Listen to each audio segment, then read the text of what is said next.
Hello, everyone, and welcome to Nails and Beauty Talk. I am your host, Asia the Bird. To have a very special guest with us today, she is an artist. Please welcome T. Taylor. Hello, T, and welcome. Hello, thank you. Thanks for having me.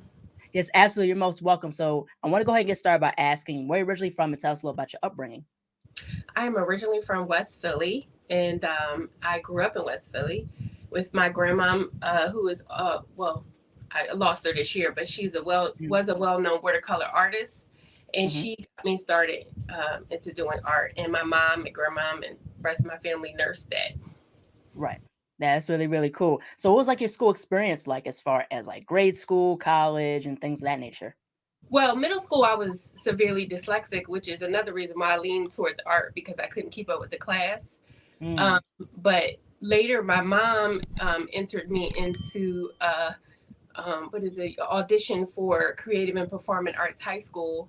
I at Wow. the time didn't realize what I was stepping into, but a world of where you can go do your art in the morning portion of the day and your academics later in the day. So it was a dream come true. So I went to Moore College of Art and Design, majored in illustration, minored in fine arts, and then later went back to school for interior design at Oh, that's really cool. University of Penn. Yeah, that's really cool. What made you get interested in interior design? So when I graduated uh, Moore, there weren't any jobs, Mm. and so I was frustrated, and I was like, I can't find anything, so I'm gonna have to create something. Right. So I always thought that. Well, let me backtrack. I saw a girl doing face painting down the Parkway, and her Mm. line was around the corner, and I'm like, Right. oh, she charges for that. So I walked up to her. She told me $10 a face, and that was 17 years ago. So I started Wow. that business, but always felt like I was supposed to be doing something else. So I decided to go back for interior design. And I even worked in the field as a lead designer for West Elm for about 2 years, but I was miserable. Mm. That's the Hmm. fact. I was miserable. I did work with autistic children for maybe about 15 years, and I was able Wow. to get my raise before before COVID hit. And Mm. so I was faced with a decision of, okay, you can't work your regular job, you can't even do face painting. What are you going to do to pay the bills? And I said a prayer, and I said, universe, if you want me to paint, you have to show me the clearest sign that you want me to paint. And I came across this guy that had a storage locker of nothing but art supplies, brushes Mm. that cost $20, where he wanted $2. So I brought the Mm. whole storage locker for $400 before COVID. Mm. That was my sign. Wow. Yeah. Wow. I want to get into as far as just with like, hobbies. Like, were there any hobbies that you were interested in before getting into art or was art the only thing that you've always like wanted to do? I like to build. I mean, I guess it's still in the art field. I like to build things. I made Mhm. I went and got a nail gun, so I started making like different things, such as a bookshelf door. Mm. And I like to play a trick on my friends when they go down the basement because I already have bookshelves down there, and if they have to use the Right. bathroom, I say, "Well, just push the bookshelf door," and they're like pushing everything. Just laugh at the whole situation. So yeah, I like to build things. Yeah, yeah, that's really, really cool. I want to get into as far as role models. So who did you consider to be like your role models growing up? I would say my grandmom. She always she sent me the best art supplies, and she would send me money to get art supplies. So I looked up to her. And then also when I would go to her house, she would let me use all of her expensive brushes and things. So I really looked up to her. Yeah, that's really, really cool. And as far as like with values, like what was some of the things that that she instilled in you? Hmm. I would say my whole family is it's installed in me that once you start something, you better finish it. Hmm. Yeah, Don't. yeah, yeah, yeah. Same here. Mm-hmm. Don't give up. Absolutely. Because that's the thing. Like the more you keep trying, the more you make progress. So the thing is that it's good to take a step back, but don't quit. you Right. know. And get used to hearing no. Everybody's gonna tell you no, but that doesn't mean you can't keep doing what you're doing. Yeah, right, exactly. My dad always say, it's not about the no's, it's about the yeses. Exactly. Exactly. And I'm gonna keep going till I hear a yes. But prime example, a lot of galleries weren't taking me in the beginning, so I started my own show. I, That's I cool. invested in myself. Yeah, absolutely. And that's what you have to do is to invest in yourself. You know Mhm. what I'm saying? And Yes, especially that helps you progress in your artistry. And plus, it's important to also get yourself out there as far as the absolutely. work that you do, so that way you have eyes, getting exposure. You know what I mean? You don't know who you'll run into on social media. And they may say, hey, I want to buy one of your pieces. Exactly. The best advice someone gave me is make sure you paint live wherever you can. If you're it's the beginning of your career, you want people to know who you are. That's the best way. Mm. Yeah, yeah, absolutely. And I've been to some of your TikTok lives, and I seen that you was finishing up one of the paintings, and it looked really, really cool. Oh, thank you. Thank Yeah, you. yeah, yeah, yeah. I just love, like, with their realistic paintings, like you pay a very good attention to detail. So I want to get into your realistic paintings, but also get into face painting. So I want you to talk more about, like, with face painting. Like, do you still do face painting? Like, what was the whole experience for? Hmm. I'm sort of leaning now on I'm going to start creating a team of face painters because before I was Hmm. just doing my own thing and I enjoyed Hmm. that. But now that I'm starting to paint on canvas, I want my weekends freed up where I can travel and do shows in other states. So now I have to think about how can I juggle the face painting request while I'm going. So Yeah. anybody want to face paint? That's where I'm at right now. Yeah, that's really, really cool. So I want to get into as far as your portrait painting. So how long does it take for you as far as doing a portrait painting? And plus, what's like the process like behind like creating a portrait painting? Well, there's two different types of portrait paintings that I do. The commission paintings, it really depends on the size. I Mhm. try to, like something like this would take maybe a month or two, depending on what details am I putting in it. My 3D pieces take much longer, 3 months, and they sell for a higher amount. So it just Mm. really depends on how long am I trying to work on a piece too. Am I going Mhm. to dedicate days in a row, or am I going to do 2 hours a day? That can vary because Mhm. life in a way life be lifing. Right. you know Right. Yeah, absolutely. So as far as with realistic drawings and paintings, how important is understanding color palette? Especially in terms of what proportion, light and shadow.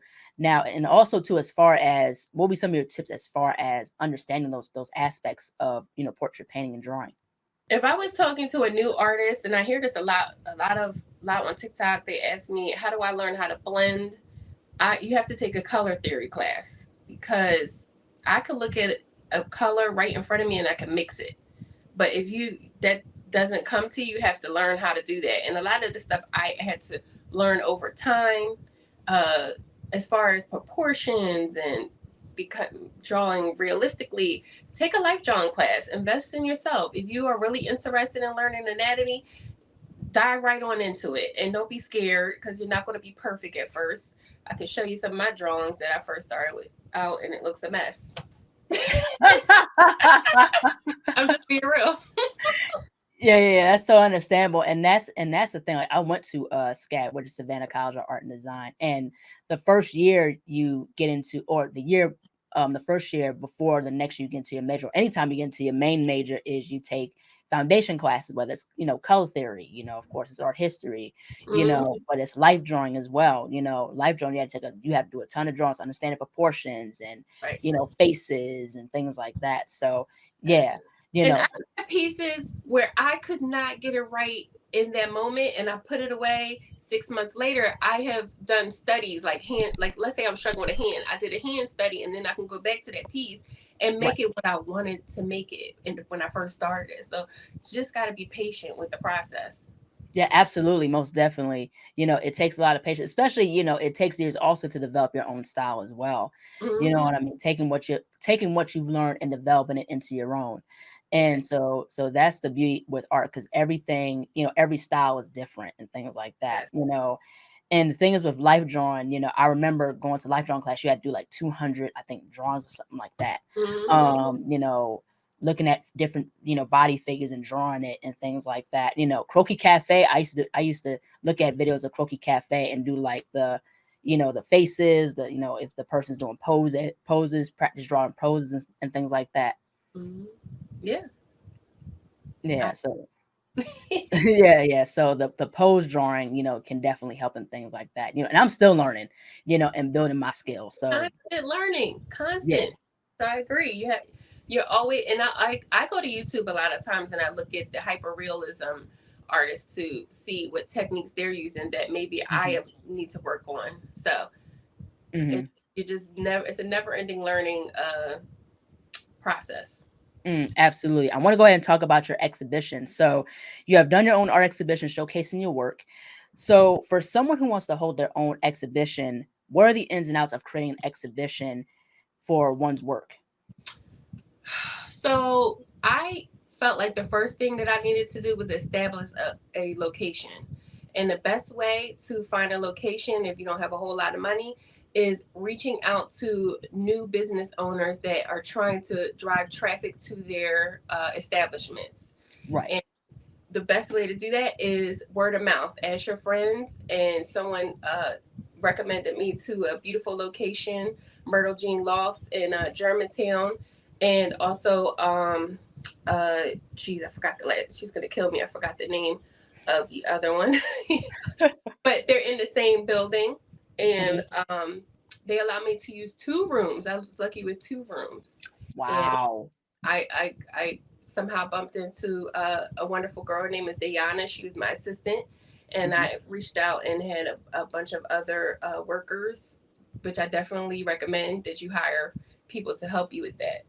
And it was the most amazing night that I waited 20 years to do. Wow. Don't wait that long though. Yeah, yeah. Mhm. But yeah, I would I my next situation, I wanted to be up for about a week. That was more of like a pop up situation. Mhm. I did have a second event in Cherry Street Pier where I did have that up for longer, but it was a mini art show. Like I want a grand one. Mhm. Yeah, yeah, that's really, really cool. So, like, would you also recommend for up and coming artists to do pop-ups as well? Yes, I recommend vending. Um, I did a little bit of vending here and there, but I prefer where it's just me being kind of showcased. I know that sounds like a little bougie, but I like that. I like the center to be I'm the only artist there. Um, Mhm. but people might prefer groups of artists. It just depends on what you prefer. Mhm. Yeah, absolutely, most definitely. Now, as far as your paintings, what has been the journey as far as pricing your paintings and things like that? Did you find it difficult in the beginning to price your paintings? Like, what were some things you took into consideration as far as pricing? Now, all the artists that follow me will tell you that they were mad at me in the beginning because I was underpricing my artwork. I didn't know what I was doing. I just came out of 20 years of doing no painting at all, so it was very Mhm. underpriced. And then I ran into it's an artist in Atlanta. Her name is Saul. She kind of mentors me, even though she says I'm stubborn. She's like, "Girl, you gotta raise those prices." So I still struggle with what to price certain pieces, mainly my 3D pieces. So Mm. it's a hard thing. I mean, some people do what is it, square foot. I listen, I don't know how to do all that. I'm a learn, but right now, look, it is the price is what it is. Right, right. Yeah, yeah, right, exactly. And the thing is also too, I think this doesn't just apply to like, with the art industry, but also especially with like the beauty industry. I'm also like, licensed cosmetologist. So I'm a nail artist as well. And so, I used to undercharge for my nail art and things like that. But you Mhm. have to consider the time and the complexity of the work. You know what I mean? And don't be afraid to charge what you're worth. You know what I'm saying? Like, But here's what I was doing because I'm new on the scene. I wanted word of mouth. So I was okay with the prices being low because you're gonna go home and say, "Oh, look at what this girl painted," and that worked for me in the beginning. I was mhm. okay with that until it was time Mhm. to pay bills. Then you're like, "Oh wait, I got to come up on the prices." Mhm. Yeah, yeah, that's the thing. So, especially, you also consider the growth of like skill as well. The Hmm. more you have evolved in your skill, the more you can charge and things like Exactly. that. And Yeah. what I like about the art industry, but also and the nail industry, especially the nail industry, is that there's more nail artists talking more about, pricing, what you're worth, and there's some nail artists that will charge like hundreds of dollars for a set of nails because Mhm. not only the time and the skill, but also the expenses of the products. Because the And the product, demand of that people want you to do it.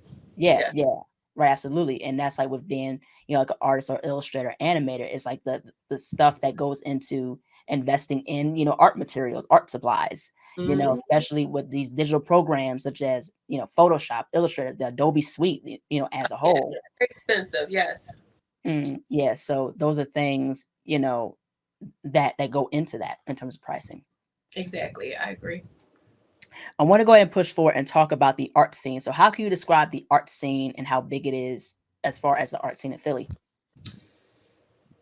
Philly, I'm still kind of getting a sense of how big the art community is. Now, I do go to First Fridays and I do a lot of networking, and it feels like it's just like kind of scattered or either centered more in Old City where all the galleries are. Right. I, I kind of really focus outside of Philly because I have very a difficult time finding my spot in Philly when Hmm. it comes to art. I don't have my stuff in any galleries in Philly. I have it all outside of Philly. Mm.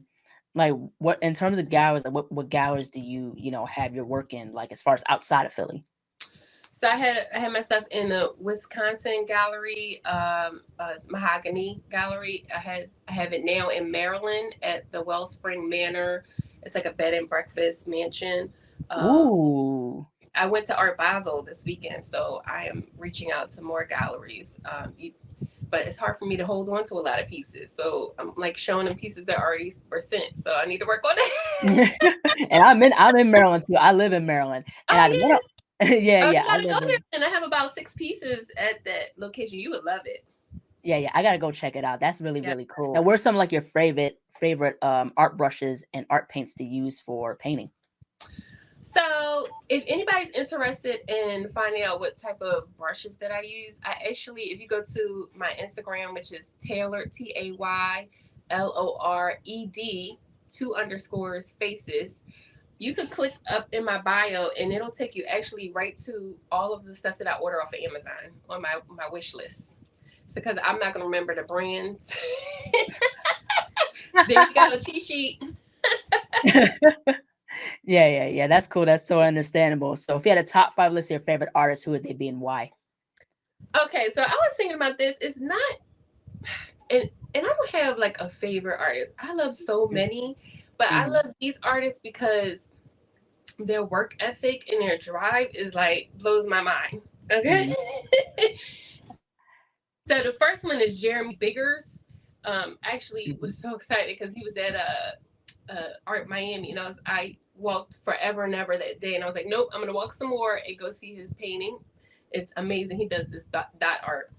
Hmm. Then I have a friend that I went to high school with, Leon Finney. His stuff Wow. is amazing. And of course, Saul from Atlanta, Leroy Brown, and his stuff, his drive, his professionalism. He better go ahead and be great. And then Justin Wallington, he already knows I love him. He's from Philly. He just came out with his Prime documentary, and I think that's Wow. dope. I'm trying to follow in the footsteps. Yeah, yeah, that's really, really cool. I would say mine is, I would say number one is Paul Lewin. Paul Lewin, he is an artist, I think, from Miami, and he does like these cool African style paintings. It Ooh. has like a little bit of futurism in it, and he plays a lot with primary colors, not primary colors, what was it? I forgot the word. Complementary colors. With the Yeah, words. yeah, he plays a lot with complementary colors, like with blues and oranges, and, I like how, detailed his paintings are, and it's really, really cool.